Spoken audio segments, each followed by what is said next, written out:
princípio da supremacia do interesse público sobre o privado é o princípio que fundamenta a existência de prerrogativas do administrador público para que ele possa alcançar as finalidades constitucionais e legais. O direito, então, atribui alguns poderes não conferidos aos particulares. Há uma relação de verticalidade em face do particular permitida pela ordem jurídica. Por exemplo, pode um governador do estado promover a desapropriação de uma determinada propriedade privada com o objetivo de proteger o interesse público. Tais prerrogativas, no entanto, não autorizam o agir arbitrário do administrador público, pois elas só podem ser manejadas nos estritos limites autorizados em lei. Qualquer eventual abuso pode ser objeto de controle judicial.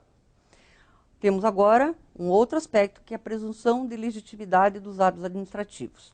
Os atos administrativos são considerados legais e legítimos até prova em contrário. É aquilo que se chama de presunção iuris tantum.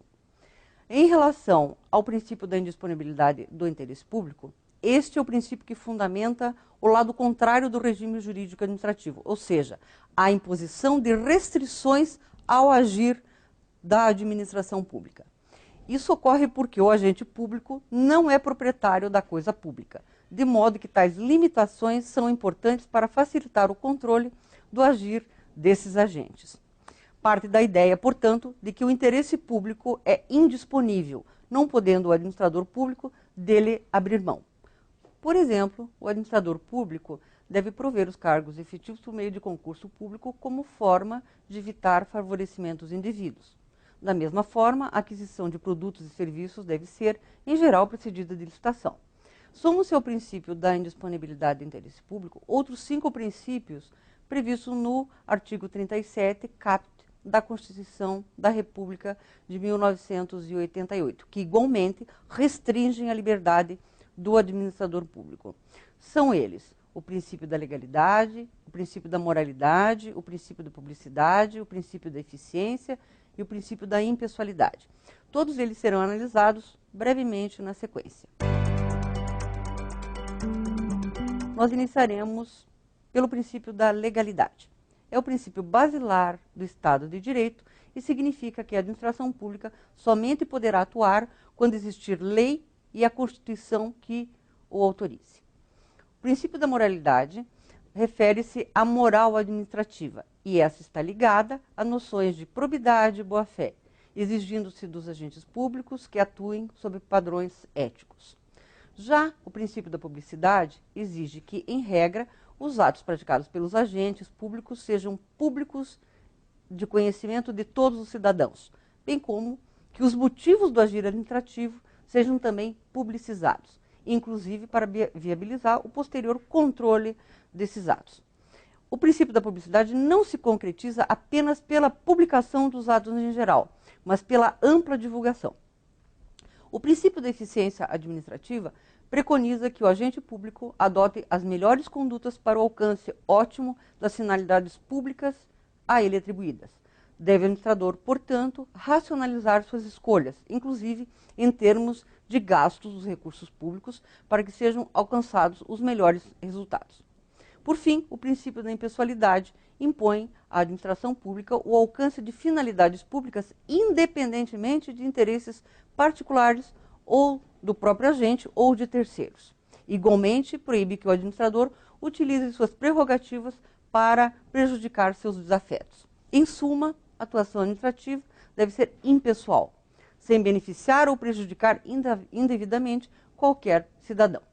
O princípio da economicidade é um princípio que está incerto no artigo 70 da Constituição da República e determina ao agente público a racionalização na utilização dos recursos públicos, evitando a adoção de medidas que não se revelem vantajosas do ponto de vista econômico.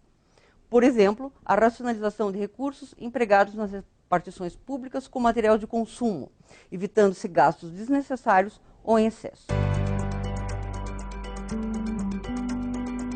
Existem outros princípios que, embora não estejam expressos na Constituição Federal, estende-se à administração pública e são aplicáveis no agir administrativo por estarem implícitos nos princípios anteriormente citados.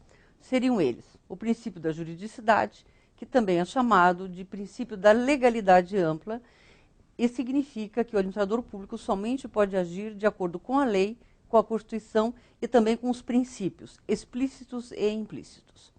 O princípio da autotutela, por esse princípio, pode o próprio administrador público anular os atos administrativos que são ilegais. É decorrência direta do princípio da legalidade, ensejando que a administração pública elimine as condutas eventualmente ilegais, como, por exemplo, a anulação de uma condenação de servidor público em processo administrativo disciplinar, quando, em momento posterior, restar evidenciado não ser ele o autor do fato a que foi imputado.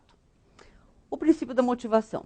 Este princípio estabelece que a administração pública deve expor os fundamentos de fato e de direito de suas decisões.